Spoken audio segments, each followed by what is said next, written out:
क्या सच में 12 जुलाई 2038 को ये धरती हमेशा के लिए खत्म हो जाएगी? और क्या सच में 2038 में इंसान इस धरती से पूरी तरह से खत्म हो जाएंगे? क्योंकि नासा द्वारा की गई उनकी एक रीसेंट रिसर्च में उन्होंने बताया है कि धरती की ओर एक बहुत बड़ा एस्टेरॉयड आ रहा है और ये 2038 तक धरती से टकरा सकता है, जिसके चांसेस 70% से भी ज्यादा है। और अगर ये धरती से टकराया तो डायनासोर्स की तरह इंसानों का वजूद भी इस धरती से हमेशा हमेशा के लिए खत्म हो जाएगा।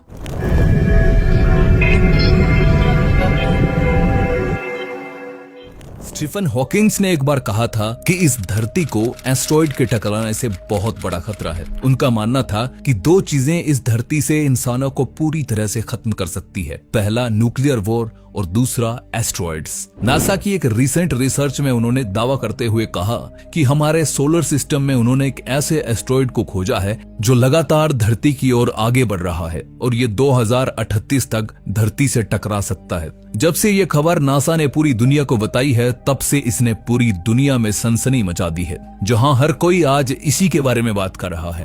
ये खबर हमारे लिए इतनी जरूरी इसीलिए है क्योंकि जहां ज्यादातर एस्टेरॉयड के धरती से टकराने के चांसेस बहुत कम होते हैं, लेकिन नासा ने इसके लिए कहा है कि 70% चांसेस हैं कि ये एस्टेरॉयड धरती से टकरा सकता है, जो एक बहुत बड़ी बात है। इस एस्टेरॉयड का साइज 800 मीटर तक हो सकता है, जो पूरी दुनिया को खत्म करने के लिए काफी है, क्योंकि जब भी कोई एस्टेरॉयड तेजी से धरती से टकराता है तो वो हजारों न्यूक्लियर बॉम्ब जितना धमाका करता है, जिससे पेड़ पौधे तक नहीं बच पाते।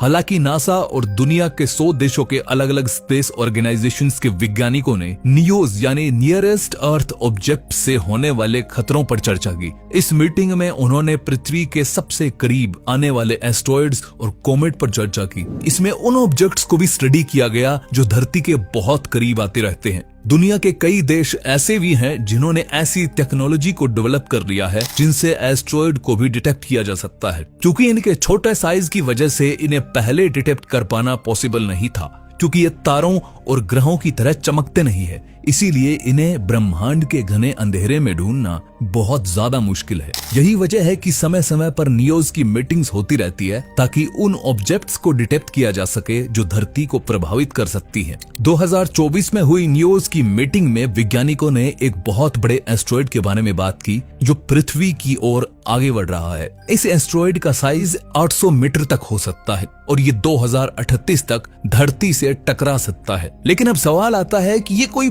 पहला एस्टेरॉयड नहीं है जो धरती से टकराएगा, क्योंकि इससे पहले भी वैज्ञानिकों ने ऐसे कई एस्टेरॉयड के बारे में दावा किया था जो धरती से टकरा सकते थे। लेकिन बाद में पता चलता है कि ये एस्टेरॉयड धरती से नहीं टकराएगा, बल्कि यह धरती के बहुत पास से गुजरेगा। लेकिन 2038 में आने वाला ये एस्टेरॉयड इतना खास क्यों है कि सब इसी के बारे में बात कर रहे हैं? दरअसल पिछली कई ऐसी प्रेडिक्शंस जहां वैज्ञानिकों ने एस्टेरॉयड के धरती से टकराने की बात कही है, वो झूठी साबित हुई है। जहां उन्होंने बताया था कि कुछ चांसेस हैं कि ये एस्टेरॉयड धरती से टकरा सकता है, लेकिन वो धरती से नहीं टकराता है और वो बिना टकराए धरती के पास से गुजर जाते हैं। लेकिन हैरानी की बात तो ये है कि 2038 में आ रहे इस एस्टेरॉयड के बारे में नासा ने दावा करते हुए बताया है कि 70% चांसेस हैं कि ये धरती से जरूर टकराएगा, और अगर ये धरती से टकराया तो पूरी धरती पल भर में खत्म हो जाएगी। और यही वजह है कि ये खबर पूरी दुनिया में चर्चा का विषय बनी हुई है। लेकिन अब सवाल ये है कि इससे बचा कैसे जाए? पूरी दुनिया के वैज्ञानिक इसी पर रिसर्च कर रहे हैं।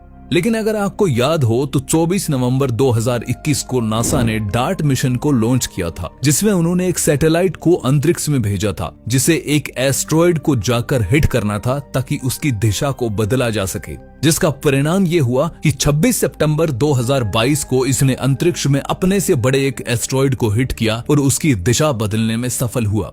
यह मिशन इसलिए भी इम्पोर्टेंट था क्योंकि इस मिशन के जरिए भविष्य में आने वाले एस्टेरॉयड को धरती से टकराने से पहले ही उनकी दिशा बदली जा सकती है। इसका मतलब यह है कि एक एस्टेरॉयड को हिट करने या जरा सा धक्का देने से उसकी दिशा में परिवर्तन किया जा सकता है। लेकिन 2038 में आ रहे इस एस्टेरॉयड का साइज बहुत ज्यादा बड़ा है, जिसकी दिशा किसी भी डार्ट मिशन के सैटेलाइट से नहीं बदली जा सकती, क्योंकि बड़े एस्टेरॉयड्स की दिशा को बदलना बहुत मुश्किल काम होता है। जब नासा ने इस खबर को इंटरनेट पर पोस्ट किया तो पूरी दुनिया में एस्टेरॉयड से जुड़ी न्यूज और वीडियोस वायरल होने लगी।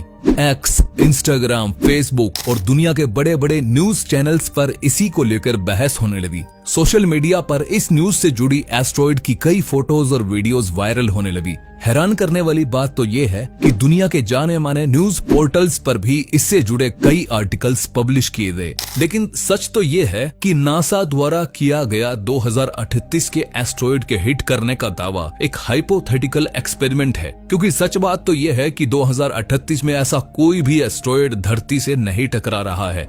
नासा ऐसे हाइपोथेटिकल एक्सपेरिमेंट्स कई बार कर चुका है, जहां ऐसा इन्वायरमेंट क्रिएट किया जाता है कि अगर भविष्य में ऐसा हुआ तो हमें क्या करना चाहिए, इस पर बहस, चर्चाएं और रिसर्च की जाती है ताकि आने वाले भविष्य की समस्याओं के लिए तैयार रहा जा सके। जब आप इसके बारे में गूगल या उनकी ऑफिशियल वेबसाइट पर जाकर चेक करोगे तो आपको पता चलेगा कि उन्होंने इस पूरे सिनेरियो को हाइपोथेटिकल बताया है, यानी ये एक एक्सपेरिमेंट है, लेकिन वास्तव में कोई भी एस्ट्रॉयड धरती से नहीं टकरा रहा है। नासा ऐसे कई एक्सपेरिमेंट पहले भी कर चुका है और 2021 का डार्ट मिशन इसी तरह के एक एक्सपेरिमेंट का पार्ट था। दरअसल नासा द्वारा किए गए ये सब दावे एक हाइपोथेटिकल एक्सपेरिमेंट्स का नतीजा है, जिनका रियलिटी से कोई मतलब नहीं है। लेकिन हमें घबराने की कोई जरूरत नहीं है, क्योंकि वैज्ञानिकों का मानना है कि आने वाले 100 सालों तक ऐसा कोई भी एस्ट्रॉयड धरती को हिट नहीं कर सकता है। क्योंकि आपको पता होना चाहिए कि एक एस्ट्रॉयड का धरती से टकराना तो दूर की बात है, जहां 1000 या 2000 सालों में कोई एक एस्ट्रॉयड धरती के बहुत पास से गुजरता है, जिससे हमें कोई खतरा नहीं रहता है। दोस्तों, आज की इस वीडियो में बस इतना ही। ये वीडियो कैसी लगी हमें कमेंट करके जरूर बताएं, और अगर आपको ये वीडियो पसंद आई हो तो वीडियो को लाइक करें और ऐसी ही वीडियोस के लिए हमारे चैनल को सब्सक्राइब करें।